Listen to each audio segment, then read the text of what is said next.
Good news today, नई उम्मीद जगाने वाला Hindi news channel. Because last year we had seen extremely low-key, tepid festivities. Actually, in some places, no festivities at all because we were in the middle of a full-blown pandemic. We had hoped that by this time around, we'd be able to put our masks down and let our festive spirits soar. But we're staring at a possible third wave. In the midst of it, there is a series of festivals which have come knocking. Ganesh Chaturthi, one of them. Now, what's caused a bit of controversy is that Karnataka as a state has allowed public celebration of Ganesh Chaturthi for 5 days, while states like Andhra Pradesh have completely banned it. States of Tamil Nadu, Maharashtra, extremely muted with no public celebrations, asking, should festivals be allowed during a pandemic, especially with what we've all gone through?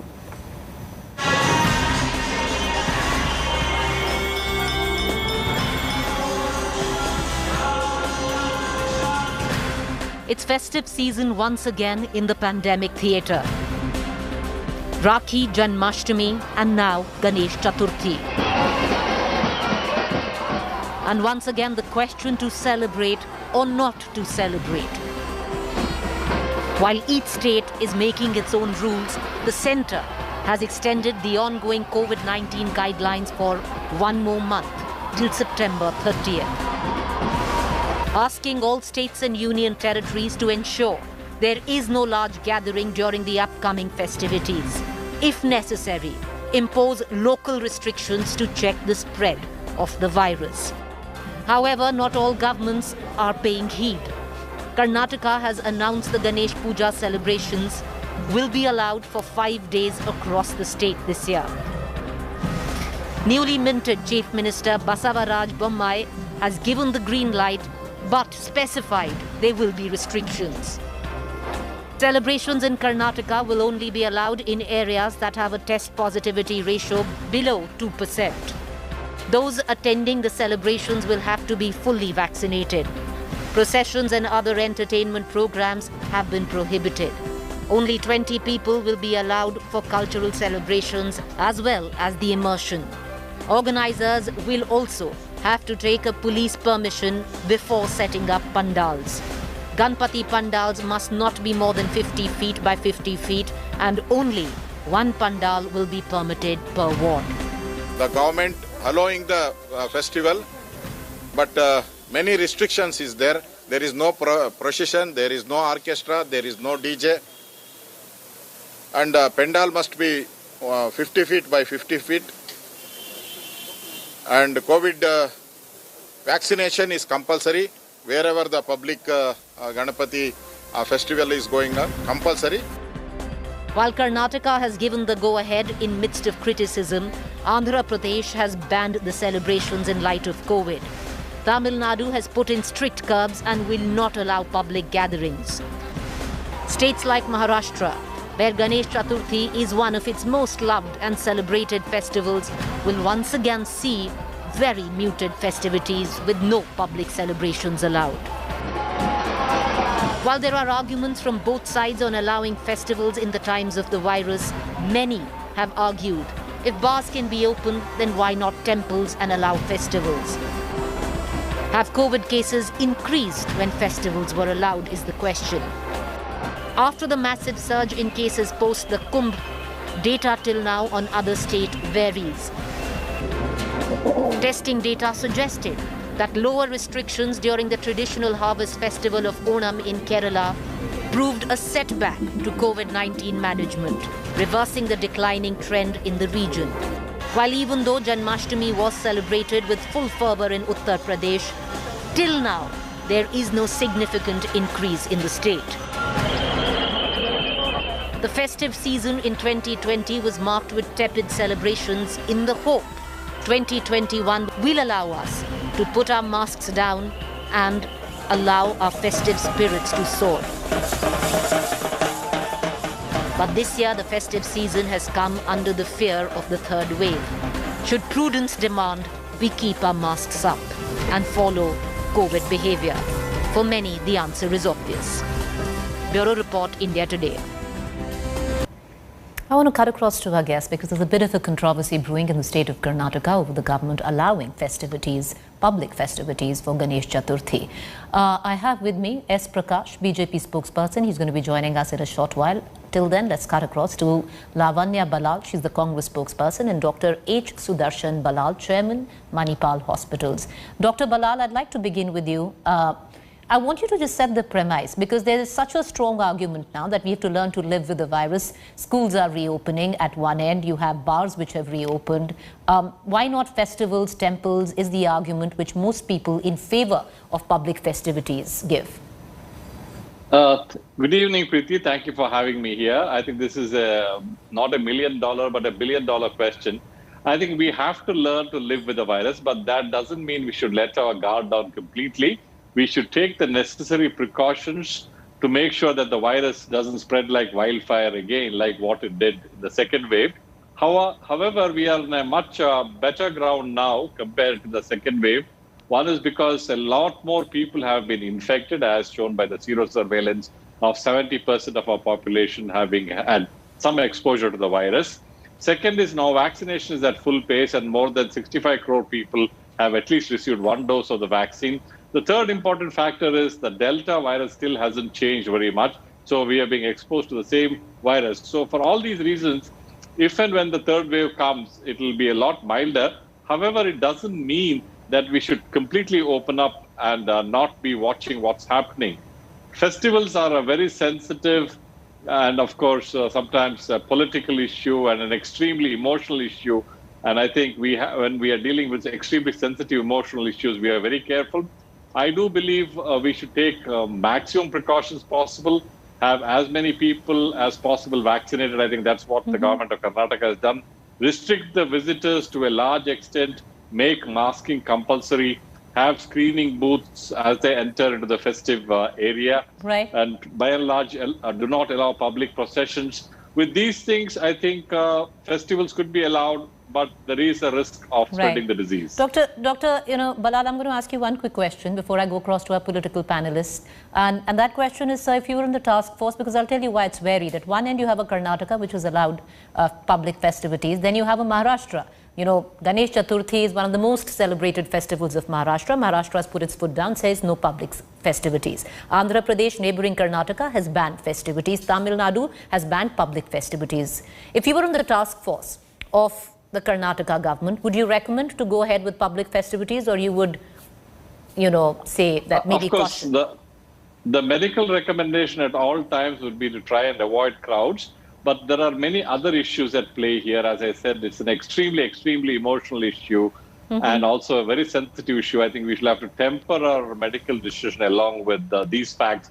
But the fact of the matter is we should not let our guard down, take as much precautions as possible, and continue the surveillance very, very aggressively. But by and large, what we have seen in the past is large gatherings in festivities, political rallies, wherever there have been spread of disease. So we have to be watchful. So I don't think there is a right or a wrong answer. We'll have to take the mid path sometimes. Lavanya Balal, what is the Congress's take on this, with the BJP going ahead and allowing festivities for Ganesh Chaturthi? Where Muharram was concerned, there was no public procession allowed. In the case of Ganesh Chaturthi, they have allowed it. Not that one is more than the other, but just to put the facts out. What is the Congress's stake? Good evening, Preeti. The restrictions are in place. In the beginning, they had said the festivities will be banned, but now the government is allowing the festivities with certain kind of restrictions. It is a welcome decision. It's a very emotional festival. This festival, not just this festival, any festival for that matter, is quite emotional for all of us. It's sad that we are not able to celebrate it like we used to earlier, but the situation being, so critical, we also have to understand that it's a good thing that the Karnataka government has put restrictions in place. But the question comes, how far will people follow it? It is not just about political will, it's also about people's will about following the restrictions that have been put in place. And we have seen failure of following the protocols quite a lot of times in the state, be it eateries, hotels, or travel, we have seen people quite often traveling a lot. But the onus is not just on the people, it is also on the law and order. One of the restrictions is if the positivity rate is above 2%, then there will be no festivities allowed, and that would be the case in most, districts very close to Kerala, including Dakshin Kannada, my hometown. But this rule also has to apply for the political rallies and the political weddings. Just last week, we saw Prahalad Joshi's, Union Minister Prahalad Joshi's daughter's wedding that happened in Hubli Dharwad, it happened in Bangalore, and we saw how every COVID protocol was thrown out of the window. So if you're going to have one rule for the common man and one rule for the rich and the powerful, then obviously people will have a problem with it. Well, I'm just waiting for our BJP spokesperson to join us on this issue. I'm going to cut across back to Dr. Balal. Dr. Balal, when we're going through data, it's quite interesting because we saw this massive, when we're looking at festivals and a spike in COVID cases. I haven't been able to find, a unilateral way of looking at it because you had Kumbh and then we saw this massive spike. Then I've been looking at various data in terms of testing data. After Onam in Kerala, we've seen a massive spike, but say Janmashtami hasn't seen that kind of spike and it was celebrated with much fervor in the state of Uttar Pradesh. So there is an anomaly in terms of states and then how they're behaving after, when there is no COVID protocol followed. As I said, there are many factors in the rapid spread of COVID, and certainly huge gatherings are one of the most important factors, as was seen in Kumbh Mela and to a large extent at the Onam and other festivals allowed by the government of Kerala. But some other festivals, there hasn't been as much a spread as we can see, but it's a little too early to be sure that that hasn't happened. So a larger number of population being exposed, more aggressive vaccination, following COVID norms will certainly reduce the spread of COVID. And an interesting anecdote is football is religion in Europe. And there was a football match in the UK, the World Cup or so, where there were hundreds of thousands of people without masks sometimes. But their take on that was that we have all been vaccinated and hence our risk is small. So I think some emotional issues we have to temper down science and medical activities, because when people are very emotional, it's very difficult to control them. Now, essentially, the ball has moved from the government's court to the people's court.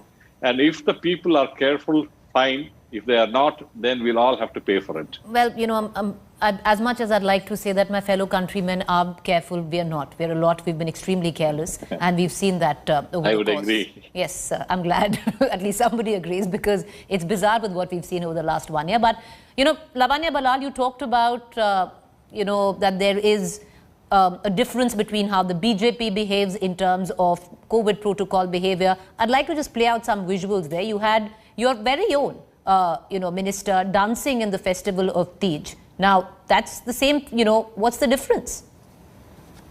You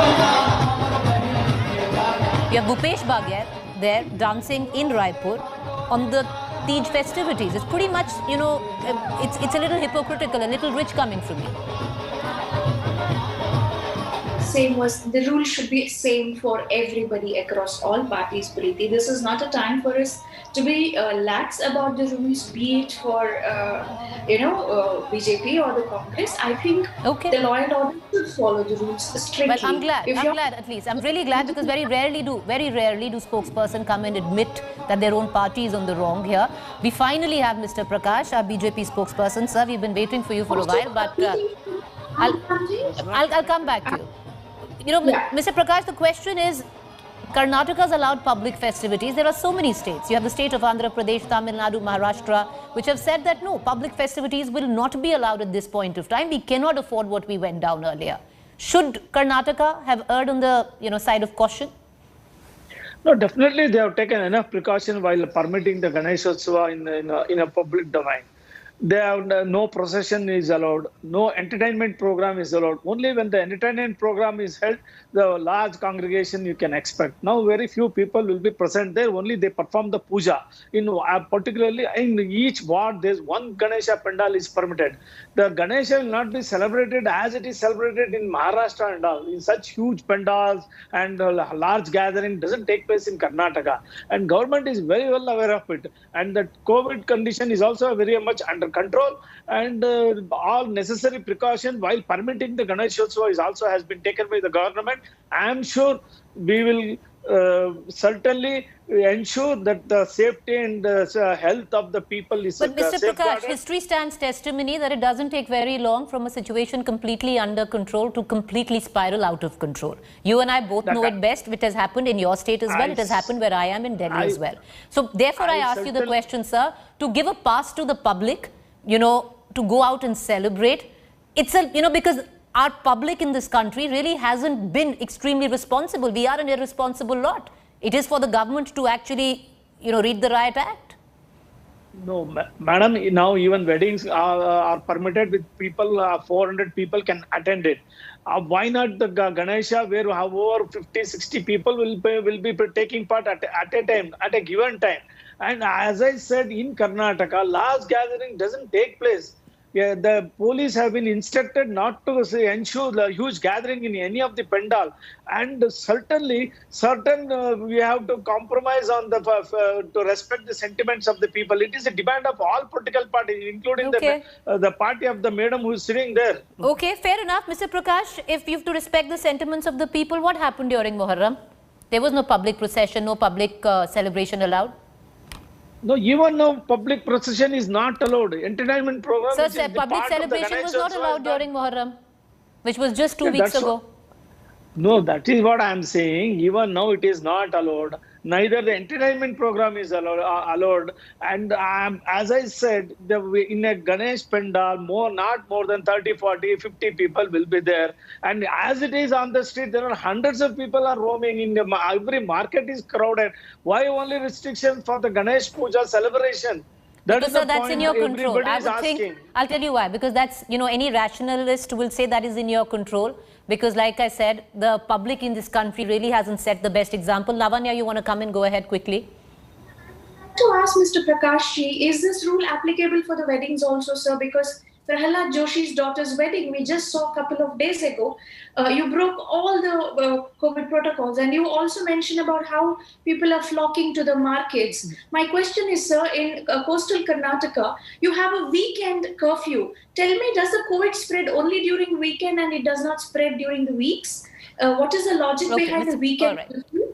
Also, if there is in that line, we can keep on arguing why this night curfew is being held. It is being there in force for the last several days.